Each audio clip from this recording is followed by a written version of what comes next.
Incluso hoy, cuando el viento barre la turba y las piedras parecen inmóviles, hay un eco que no se apaga. Es el eco de una noche interminable, la del 11 al 12 de junio de 1982, cuando la guerra dejó de ser un mapa y se convirtió en respiración agitada, barro en la boca y miedo contenido. Aquí, en la oscuridad absoluta, hombres muy jóvenes avanzaron sabiendo que podían no volver. Aquí, a 50 metros del enemigo, se gritó para empujar el cuerpo cuando la razón pedía detenerse. «Vamos, carajo», se oyó entre el estruendo. No fue una consigna. Fue un ancla para no quebrarse. Esta historia no se cuenta desde libros ni partes oficiales. Se cuenta desde la memoria de Raúl Castañeda, que regresa al lugar exacto donde sostuvo una posición durante 74 días y, en la noche decisiva, condujo a su sección al contraataque. Desde el pozo de tirador, donde la tierra temblaba. Desde el teléfono que sonó con una orden imposible. Desde el instante en que la munición empezó a faltar y la voluntad tuvo que ocupar su lugar. Lo que los británicos pensaron resolver en horas se convirtió en una noche de 12. Un infierno de luces cruzadas, gritos y artillería cayendo alrededor. Un combate sostenido a pura disciplina, camaradería y dolor. Y cuando ya no quedaba casi nada, quedaron los hombres, de rodillas, cargadores llenos, bayonetas listas. Este no es un relato de estrategia fría, es un testimonio vivo, la voz de quien recuerda los rostros, las pérdidas y la promesa silenciosa que se hace en combate. No soltar el terreno mientras haya aliento. Porque en Malvinas, más allá de banderas y mapas, lo que quedó grabado fue la lealtad entre soldados. Desde Monte Longdon, volvemos a esa noche, para escuchar lo que el silencio aún dice. Llegamos a este lugar mucho antes de que la noche lo cambiara todo. El 14 de abril de 1982, la sección se instaló en estas alturas sin imaginar que pasarían aquí 74 días completos, midiendo el tiempo por guardias, por rumores y por el clima caprichoso de las islas. Desde estas posiciones se dominaba el terreno, pero también se estaba expuesto a todo. El viento no daba tregua, la humedad se metía en los huesos, y cada sonido viajaba más de lo que debería. A unos 300 metros, las avanzadas de combate vigilaban el frente. Eran los ojos adelantados, los primeros en ver y los primeros en avisar. La mañana del 11 de junio fueron ellos quienes dieron la señal. Tropas británicas en movimiento. Figuras que aparecían y desaparecían entre el terreno ondulado. No era una suposición, era el inicio. Ese día amaneció claro, casi engañosamente hermoso, como si el clima ignorara lo que se avecinaba. Después del mediodía, los informes empezaron a acumularse, más movimiento, más señales, y de pronto, el estruendo. Un golpe seco que levantó la tierra, seguido por gritos y un caos instantáneo. El pozo de tirador dejó de ser refugio y se convirtió en trampa. El cuerpo reaccionó solo. Salir, rodar, tirarse cuerpo a tierra, pegarse al suelo mientras el monte se encendía frente a los ojos. Desde abajo, Monte Longdon parecía un infierno vivo. Luces que se cruzaban en el aire, trazadoras dibujando líneas imposibles, disparos que no dejaban espacio para pensar. La artillería enemiga empezó a caer sobre el sector con una precisión aterradora. Cada impacto hacía vibrar el suelo, como si la isla misma quisiera sacarse a los hombres de encima. El teléfono de campaña sonó en medio de ese estruendo. El mensaje fue breve, casi cruel por su simpleza. Mantener la posición. Aguantar. No había refuerzos inmediatos. No había retirada prevista. Solo resistir mientras el combate crecía alrededor.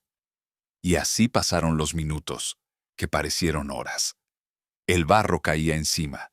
Las explosiones rodeaban el pozo. y en cada sacudida aparecía la misma pregunta que nadie decía en voz alta. ¿Cuánto más podía sostenerse aquello antes de romperse? La respuesta todavía no había llegado, pero estaba en camino. El combate no se detenía, y el tiempo empezaba a perder sentido cuando el teléfono volvió a sonar. En medio del estruendo, la voz del jefe de compañía llegó cortada, urgente, sin espacio para dudas. La orden era clara: reunir a la sección y marchar de inmediato hacia Monte Longdon para reforzar a la compañía B. Allí el choque era directo. Allí se estaba decidiendo todo. Los hombres se concentraron en este mismo sector, arrodillados, los fusiles apoyados contra la pared de turba, los cascos rozando la piedra húmeda. Nadie hablaba. Esperaban. No una explicación, sino una señal. Algo que los sacara del temblor interior y los empujara a moverse. Castañeda los miró uno por uno. Los conocía. Sabía de dónde venían, cuánto frío habían pasado, cuánto miedo llevaban encima. Entonces habló. No fue un discurso ensayado, fue una descarga, un grito que rompió la quietud forzada y ordenó al cuerpo avanzar cuando la cabeza dudaba. Les pidió cargadores llenos, munición hasta en los bolsillos, decisión. Les recordó por qué estaban ahí, no para esperar, sino para ir a buscar al enemigo. Cuando terminaron de prepararse, regresaron a su lugar en formación. Estaban listos, no porque el miedo hubiera desaparecido, sino porque ya no mandaba. La marcha comenzó en la oscuridad cerrada, atravesando un terreno traicionero de turba blanda y piedras sueltas. Cada paso exigía atención. Cada caída podía ser la última. No había mapas útiles ni luces. La única referencia era el resplandor lejano del combate en la cima. Un brillo intermitente que marcaba el destino como un faro cruel. A medida que avanzaban, el fuego se sentía más cerca, más nítido. El sonido ya no era un fondo, era una presencia constante que acompañaba cada respiración. Cuando finalmente localizaron el puesto de comando y se sumaron más hombres, no hubo alivio. Solo confirmación. El combate estaba ahí adelante, esperando, y no habría margen para el error. La noche apenas empezaba. Al llegar a la zona de combate, la oscuridad ya no era solo ausencia de luz, era confusión. Disparos cruzados, órdenes que se perdían entre explosiones y siluetas que aparecían y desaparecían entre las piedras. Castañeda reorganizó a su gente en segundos, asignando sectores casi a tientas, guiándose por el ruido y los destellos. No había tiempo para perfeccionar nada, solo para decidir. Envió al cabo Mamaní con un grupo reducido para rodear una pared de piedras y avanzar hacia una depresión del terreno, una de esas ollas donde el combate se volvía cuerpo a cuerpo. El resto de la sección quedó cubriendo desde una posición precaria, atentos a cualquier movimiento. El plan era simple y peligroso: cerrar el espacio y frenar el avance enemigo. Fue entonces cuando todo se precipitó. Mamaní chocó de frente con una patrulla británica que avanzaba confiada en la penumbra. El encuentro fue brutal y breve. Los primeros segundos jugaron a favor de los argentinos. La sorpresa desarmó al enemigo y el intercambio fue inmediato. Pero la reacción no tardó. Un misil británico surcó la noche y explotó entre el grupo. 2 soldados cayeron en ese instante. Desde su posición, Castañeda vio cuerpos caer y por un momento creyó que todos habían quedado ahí. El silencio posterior fue peor que el ruido. Pasaron segundos interminables hasta que empezó a distinguir movimiento. Figuras arrastrándose, volviendo como podían hacia la línea. Mamaní envió un soldado con las novedades. 2 muertos. 1 prisionero. El golpe era duro, pero no había tiempo para detenerse en él. A los pocos minutos, los británicos avanzaron convencidos de que ya no quedaba resistencia. La sección estaba alineada, conteniendo la respiración. Castañeda dejó que se acercaran, metro a metro. Cuando la distancia se cerró a 15, 20 metros, dio la orden que todos esperaban. Fuego libre. La noche se iluminó de golpe. Una ametralladora disparando desde 1900 la cadera, insultos mezclados con ráfagas, fusiles trabajando sin pausa. El avance enemigo se quebró. Donde esperaban vacío, encontraron una pared de fuego. Muchos cayeron. El resto retrocedió desordenado, buscando refugio en las posiciones de las que habían salido. El combate no terminó ahí. Apenas estaba entrando en su fase más larga. Un intercambio constante, tenso, que se extendería durante horas, con munición que empezaba a contarse y con hombres que ya no sabían cuánto tiempo llevaban despiertos. Monte Longdon ardía en la oscuridad, y nadie podía prever cuánto más iba a exigir esa noche. Suscríbete para seguir acompañando estos relatos contados desde la memoria de quienes estuvieron ahí, cuando la historia se escribía en primera persona. Después del repliegue británico, no llegó la calma. Llegó algo peor. Un fuego constante, pesado, que caía sobre la posición sin dar respiro. Durante horas, los disparos se cruzaron en la oscuridad como si la noche misma estuviera siendo desgarrada. Los británicos tenían volumen, tenían munición, tenían hombres. Del lado argentino, cada ráfaga se pensaba 2 veces. Castañeda se movía entre los grupos, agachado, tocando hombros, pidiendo novedades. Heridos, munición que bajaba rápido, cansancio que empezaba a notarse en los gestos, en la forma de cargar un cargador, en el silencio cada vez más largo entre órdenes. Mandó a su estafeta una y otra vez hacia el puesto de comando para informar y pedir instrucciones. Volvía siempre con la misma noticia inquietante. No había nadie. Estaban solos. El tiempo seguía pasando y la situación se estrechaba. Algunos soldados ya casi no tenían munición. En un costado, 2 hombres apoyados contra las piedras empezaron a colocar las bayonetas en los fusiles. No era un gesto teatral. Era una decisión. Habían llegado demasiado lejos como para abandonar lo ganado sin pelear hasta el final. Castañeda los vio y entendió todo sin que nadie dijera una palabra. Esa imagen quedó grabada para siempre. Hombres jóvenes, agotados, dispuestos a seguir combatiendo, aun cuando las balas ya no alcanzaban. Les arrojó un cargador, pero supo que no bastaría. La realidad se imponía con crudeza. No podían sostener esa posición mucho más. Tomó la decisión más dura de la noche. Ordenó el repliegue. La reacción fue inmediata y silenciosa. Los hombres obedecieron, pero lloraban. No de miedo, de bronca. Por lo perdido, por los compañeros caídos, por todo lo que habían soportado para llegar hasta ahí. El repliegue se hizo con el día asomando, y eso lo volvió aún más peligroso. Los británicos detectaron el movimiento y avanzaron disparando, sin permitir una retirada limpia.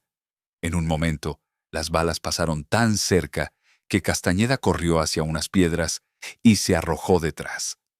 Los impactos estallaron contra la roca, levantando esquirlas cortantes que le golpearon el rostro. Se tocó la cara, buscándose heridas. Y ahí, por primera vez en todo el combate, ocurrió algo distinto. Se fue. Por un instante, dejó de estar ahí. Pensó en su esposa, en el hijo que estaba por nacer, en la posibilidad real de no salir de ese lugar. Le pidió a Dios, con una claridad desesperada, que lo dejara pasar. Y así como vino, ese pensamiento se fue. Volvió al ruido, al movimiento, a la retirada que todavía debía completarse. La noche de Monte Longdon no había terminado bien, pero había dejado algo imposible de borrar. Cuando finalmente lograron romper el contacto y alcanzar una zona más segura, el combate quedó atrás. Pero no se fue. Se quedó en los cuerpos, en el temblor de las manos, en el silencio extraño que aparece después de sobrevivir. El amanecer encontró a los hombres exhaustos, cubiertos de barro y hollín, con los ojos enrojecidos por el humo, y las horas sin dormir. Para Castañeda, la noche no terminó con el repliegue. Continuó en los rostros de sus soldados, en los que faltaban, en los que habían quedado en el monte. Cada decisión tomada durante esas horas volvía una y otra vez, como si el cerebro se negara a pasar página. Habían avanzado, habían resistido, habían hecho retroceder a un enemigo superior. Pero el costo había sido real, tangible, imposible de maquillar. Con el tiempo, los relatos oficiales hablarían de horas, de posiciones, de movimientos. Dirían cuánto debía haber durado el ataque y cuánto terminó durando en realidad. Pero nada de eso alcanza para explicar lo que pasó allí. Lo que define esa noche no está en los partes, sino en los recuerdos que no se ordenan, en los nombres que vuelven sin aviso, en la certeza de que cada hombre hizo más de lo que creía posible. Cuando Castañeda habla de Malvinas, no habla de estrategias ni de banderas. Habla de sus soldados, de los que conoció en esos días previos al combate, de los que juraron defender la patria y lo hicieron hasta el límite. Habla de uno en particular, al que sostuvo mientras se iba, y que antes de morir le dijo algo simple, definitivo. Había cumplido. Ahí, en esa frase mínima, está condensada toda la guerra. Monte Longdon no fue solo una batalla, fue una prueba humana llevada al extremo, y quienes estuvieron allí cargan con ella para siempre. Con los años, Monte Longdon dejó de ser solo un punto en el mapa y pasó a ser un lugar de regreso. No físico al principio, sino mental. Un sitio al que se vuelve sin querer, en sueños, en silencios largos, en fechas que se acercan sin pedir permiso. Para Castañeda, hablar de esa noche nunca fue un ejercicio histórico. Fue una forma de volver a mirar a sus hombres. Dice que cuando recuerda Malvinas, no se ve a sí mismo, ve a ellos, a los soldados con los que habló durante semanas, a los que conoció después del 2 de abril, cuando todavía había tiempo para aprenderse los nombres, las historias, las bromas nerviosas. Sabían que lo que venía sería duro. No sabían cuánto. Y aún así, estuvieron. En medio del combate, cuando todo parecía reducirse al ruido y al instinto, hubo gestos que quedaron grabados para siempre. Un soldado moribundo al que sostuvo la cabeza entre las manos. 2 cuerpos enemigos a su lado. La voz débil que le dijo, casi como una confesión final, que había cumplido. No pedía nada. No se justificaba. Solo quería que su teniente supiera que había hecho lo que debía. Ese momento explica más que cualquier análisis militar. Explica por qué, décadas después, volver a Monte Longdon no es un acto ceremonial, sino un reencuentro. Con el terreno, con los recuerdos y con una verdadera hermandad nacida en circunstancias extremas. Una conexión que no se rompe con el tiempo ni con la distancia. Este relato no busca cerrar heridas ni ofrecer respuestas simples. Busca algo más honesto. Dejar constancia de que la guerra no termina cuando cesan los disparos. Continúa en quienes sobrevivieron, en cómo recuerdan, en cómo nombran a los que ya no están. Porque al final, Malvinas no vive solo en la historia, vive en la memoria de quienes estuvieron allí, y en el compromiso silencioso de no olvidar nunca a sus soldados. Cuando el tiempo pasa y los años se acumulan, hay algo que no cambia. Para Castañeda, Malvinas no es una fecha ni una batalla aislada. Es una responsabilidad. La de contar lo que vivieron sus soldados sin adornos y sin épica vacía. Tal como fue. Con miedo, con errores, con coraje y con un sentido del deber que no nació de discursos, sino del vínculo entre hombres que aprendieron a confiar unos en otros en el peor escenario posible. Volver a Monte Longdon, décadas después, no significa revivir el combate. Significa pararse en el mismo suelo y reconocerlo. Saber exactamente dónde cayó cada proyectil, dónde se gritó una orden, dónde alguien decidió avanzar, cuando lo más humano era retroceder. El terreno conserva la memoria mejor que cualquier documento. Y caminarlo otra vez es aceptar que nada de lo que ocurrió fue abstracto. En ese regreso, cada palabra tiene peso. No se habla de victoria ni de derrota en términos simples. Se habla de cumplir, de sostener una posición el tiempo que fue posible, de no abandonar a los compañeros, de asumir decisiones que marcan para siempre. La guerra, vista desde ahí, deja de ser un relato nacional y se vuelve profundamente personal. Por eso este testimonio no pertenece solo al pasado. Es una advertencia silenciosa hacia el presente. Un recordatorio de que detrás de cada hecho histórico hay personas concretas, con nombres, con familias, con futuros que quedaron suspendidos en una noche de combate. Monte London no pide ser glorificado, pide ser recordado con verdad. Y mientras esa verdad siga siendo contada, los soldados que estuvieron allí no habrán desaparecido del todo. Al terminar el relato, queda claro que Monte Longdon no se explica con números ni con mapas. Se explica con miradas, con silencios y con recuerdos que todavía pesan en la voz de quien estuvo allí. Lo que ocurrió esa noche no fue solo un enfrentamiento entre fuerzas opuestas, fue una prueba extrema del vínculo entre hombres que se sostuvieron unos a otros cuando todo alrededor parecía desmoronarse. Castañeda no habla de sí mismo como protagonista. Se corre del centro una y otra vez para volver siempre al mismo lugar. Sus soldados. Los que avanzaron, los que resistieron, los que no volvieron. En cada palabra hay una promesa tácita de no olvidarlos, de seguir nombrándolos para que no queden reducidos a cifras o a notas al pie de la historia. Monte Longdon sigue ahí, barrido por el viento, aparentemente inmóvil. Pero bajo esa quietud persiste algo vivo. Una memoria que no busca aplausos ni justificaciones, solo respeto. Porque quienes combatieron allí no pelearon por un relato futuro, pelearon por el compañero que tenían al lado. Y quizá esa sea la enseñanza más dura y más honesta que deja esta historia. Que la guerra no se mide solo por lo que se gana o se pierde. Se mide por lo que queda grabado para siempre en quienes la atravesaron. Suscríbete para seguir escuchando las voces que la historia no puede permitirse olvidar.